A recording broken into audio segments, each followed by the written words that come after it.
Hello, welcome to the logical speaker. और मैं आपको बताना चाहता हूँ कि ये मेरी फर्स्ट वीडियो है जो कि यूट्यूब पर मैं अपलोड कर रहा हूँ। तो कुछ मैं अपने बारे में पहले बताता हूँ। मेरा नाम है संतोष कुमार और मैं स्टॉक मार्केट में 2 साल से एक्टिव हूँ। स्टॉक मार्केट में मैंने काफ़ी सारा प्रॉफिट भी कमाया हुआ है। पर अब पर आप सोच रहे होंगे कि मैंने अब यूट्यूब चैनल पर मैं ये क्यों बता रहा हूँ।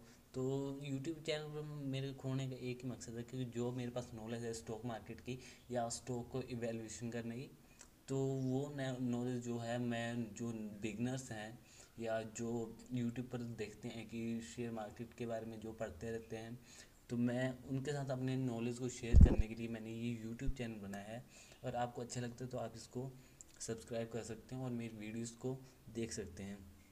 तो मैं फर्स्ट वीडियो जो डालने वाला हूँ उसके बारे में आपको थंबनेल से पता लग ही गया होगा कि मैंने किस चीज़ पर आज वीडियो बनाई हुई है। तो चलिए, ज़्यादा मैं आपका टाइम नहीं लूँगा और स्टार्ट करता हूँ मैं अपनी वीडियो को। तो आप काफ़ी सारा लोगों को ये पता होगा कि जो हमारे इंडिया में है शेयर इंडियन शेयर मार्केट है, चाहे वो एनएससी हो या बीएससी हो, उस पर सबसे महंगा जो शेयर लिस्टेड है वो है एमआरएफ का। जी हाँ, एमआरएफ का शेयर जो है वो सबसे ज़्यादा महंगा है, ये बोल सकते हैं हम, क्योंकि इसका जो शेयर प्राइस है 78,544 के आसपास आज ट्रेड कर रहा था। जब मैं वीडियो बना रहा हूँ तब इसका शेयर प्राइस जो है वो 78,500, मतलब कि हार्डली मान के चले तो ये 80,000 रुपये के आसपास ट्रेड कर रहा है, जो कि इंडिया का सबसे महंगा शेयर है। पर अगर मैं इसके फंडामेंटल्स की बात करता हूँ, अगर इसके वैल्यूएशन की बात करता हूँ, तो वैल्यूएशन हम इस कंपनी की देखते हैं। तो वैल्यूएशन देखने में हमें कुछ बातों का पता लगेगा, जो कि जिस कंपनी के बारे में आज मैं बताने जा रहा हूँ, जिस पर का आपने थंबनेल में जिक्र देखा होगा, तो उस कंपनी का फंडामेंटल इससे भी ज़्यादा स्ट्रॉन्ग है। पर क्यों वो कंपनी इतने कम प्राइस पर ट्रेड कर रही है, ये भी मैं वीडियो के लास्ट में या वीडियो के बीच में बता दूंगा। तो आज आइए हम देखते हैं कि इसके फंडामेंटल्स क्या हैं। पहले हम एमआरएफ के फंडामेंटल्स देखेंगे, मतलब कि इसकी वैल्यूएशन देखेंगे। तो एमआरएफ की, जैसे ही आप स्क्रीन पर देख सकते हो कि एमआरएफ की जो वैल्यूएशन है, तो मार्केट कैप की बात की जाए तो 33,311 की मार्केट कैप है। पी रेशियो इसका 25.17 है। और अगर वो बुक वैल्यू की बात की जाए तो बुक वैल्यू है इसकी 28,304 रुपये। तो 28,304 रुपये है।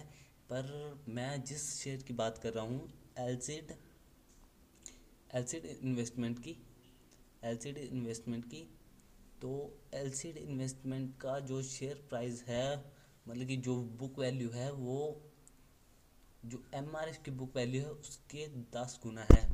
मतलब कि अगर हम एम आर एफ की बुक वैल्यू की बात करें तो एम आर एफ की बुक वैल्यू इस टाइम 28,304 रुपये है।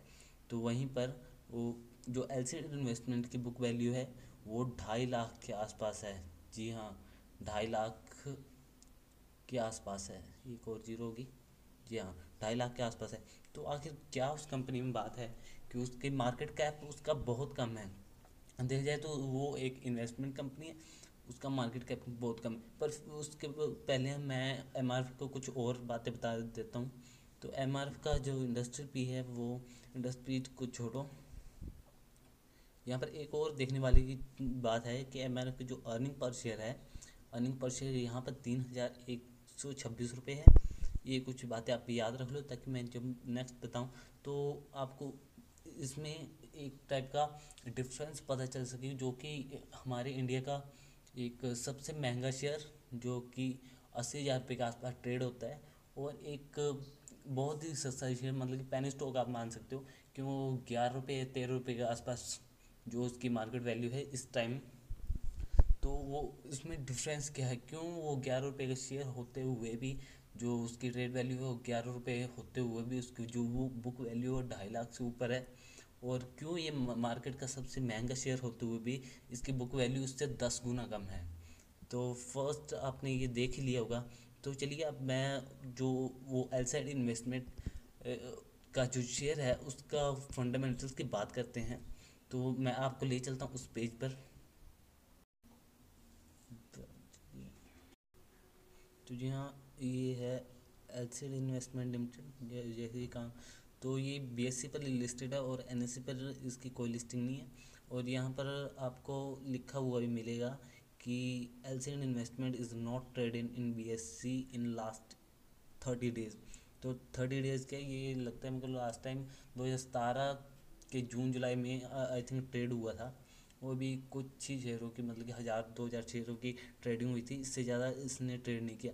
तो आज दिसंबर 3 है और दिसंबर 3 2020 का, तो लगता है मेरे को 3 साल में ही एक बार भी ट्रेड नहीं हुआ है। तो एलसीडी इन्वेस्टमेंट की अगर वैल्यूशन चेक कीजिए तो उसकी मार्केट कैप आप देखेंगे तो मार्केट कैप है इसका 0.27 करोड़ रुपीज़, ठीक है। और पीई रेशो देखेगा 0.01 रुपीज़। और अगर इसकी वो बुक वैल्यू को मैंने आपको बताया था कि इसकी बुक वैल्यू जो है वो ट्रेड क्या, जो बुक वैल्यू है इसकी बैलेंस शीट में वो है 2,42,310 रुपये। मैंने आपको बताया था कि ये 2.5 लाख रुपये के आसपास है। तो अगर रोल फिगर में इसको देखें तो ये 2.5 लाख रुपये के आसपास है। और इसका अर्निंग पर शेयर है 2,061 रुपये।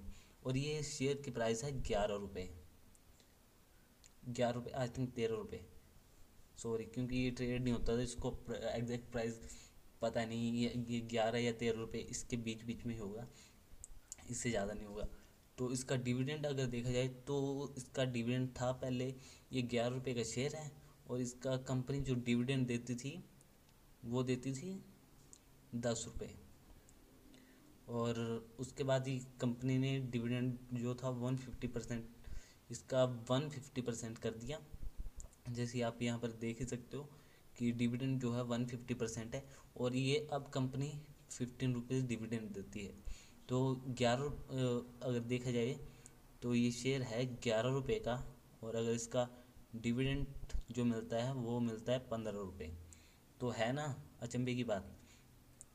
तो अगर जिसने भी ये 11 रुपये में शेयर खरीद के रखा होगा उसको हर एक साल 15 रुपये का डिविडेंड तो आराम से मिलता होगा। मान लीजिए 1,000 शेयर खरीदे हुए हैं किसी ने, तो 11,000 रुपये का शेयर अगर खरीदा हुआ है तो 15,000 तो उसको डिविडेंड ही मिल जाता होगा। और उसने 10 साल के लिए होल्ड कर लिया तो 15,000 15,000 15,000 करके 10 साल के लिए 1,50,000 रुपये का तो उसको डिविडेंड ही मिल जाएगा।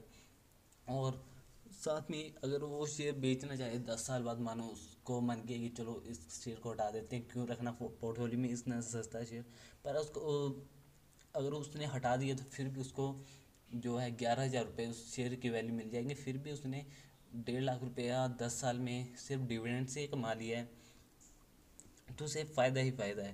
पर यहाँ पर धोखा जो खाता है वो खाता है रिटेल इन्वेस्टर। अब रिटेल इन्वेस्टर क्यों धोखा खाता है? क्योंकि रिटेल इन्वेस्टर सिर्फ ट्रेडेड वैल्यू देखता है। ट्रेडेड वैल्यू जैसे माना 11 रुपये, वो बोलेगा पेनी स्टॉक। एक बात और बता दूं कि रिटेल इन्वेस्टर ज़्यादातर पेनी स्टॉक में इन्वेस्ट करता है। पर वो भी पेनी स्टॉक उन पेनी स्टॉक में इन्वेस्ट करता है जिस कंपनी की कभी माना पास में 5 साल पहले वैल्यू थी जिसकी 200 रुपये, और अब गिर के हो गई है 10 रुपये, 2 रुपये, 3 रुपये। अगर मैं एक आपको एग्जांपल दूं तो मेरा एक फ्रेंड, उसके बारे में मेरे को नहीं पता था कि वो शेयर मार्केट में इन्वेस्ट करता है। पर उसके हाल ही 2-3 महीने पहले मेरे को पता चला कि वो भी शेयर मार्केट में एक्टिव है, क्योंकि मैंने एक स्टोरी डाली थी अपने व्हाट्सएप पर जिसको उसने देखा और उसने मेरे से फ़ोन किया और पूछा कि भाई मैंने देख कि आजकल बहुत शेयर मार्केट में शेयर ले रहा है रिलायंस के, ये वगैरह वगैरह। तो मैंने बताया कि हाँ मैं शेयर मार्केट में तो 2 साल से एक्टिव हूँ। तो वो बताया तू भी करता ही है? तो मैंने बोला हाँ। तो उसने मेरे को फिर अपना पोर्टफोलियो दिखाया। तो उसके पोर्टफोलियो में एक शेयर था जो कि मैं देख के बहुत हंसा। और एक नहीं, 2 शेयर थे। तो मैं बताना चाहूँगा कि एक था क्वालिटी जो कि आइसक्रीम बनाती है उस कंपनी का, और दूसरा जिस पर मेरी हंसी निकल गई वो था आरकॉम, मतलब कि रिलायंस कम्युनिकेशन। तो रिलायंस कम्युनिकेशन आपको पता ही है कि कभी वो 200 300 400 रुपये में ट्रेड करता था। पर उसके बाद जब उसने ये होल्ड किया 200 300 रुपये से, ये शेयर गिर के जब 21-22 रुपये के आसपास ट्रेड कर रहा था, तो वो उसने ख़रीद लिया कि ये शेयर गिरा है अब, और ये अब यहाँ से ऊपर जाएगा। पर उसको ये नहीं पता था कि वो 21-22 रुपये से भी नीचे चला गया, और अब उसकी वैल्यू है 1.5। तो वो अभी भी वेट कर रहा है कि वो शेयर पता नहीं किस दिन वो मल्टी बैगर बनेगा और वो उसको बेच के प्रॉफिट कमाएगा। मैं उसको बताता रहता हूँ कि भाई इसको बेच दे, इसमें लॉस बुक कर ले तुम, पर वो मानने को तैयार नहीं है। तो अब मैं उसमें कुछ उसका समझा नहीं सकता, ना ही मैं उसको फोर्स करता हूँ कि हमें बेच दे, इन फ्यूचर कुछ भी हो सकता है। चलो, बेचने और सेल करने को मैं आपको भी नहीं कहता कि जाओ और इसका शेयर उठा लो, या किसी भी का एक कंपनी का जिसका मैंने जिक्र किया है उसका शेयर उठा लो। ये अपने रिस्क पर आप कर सकते हो।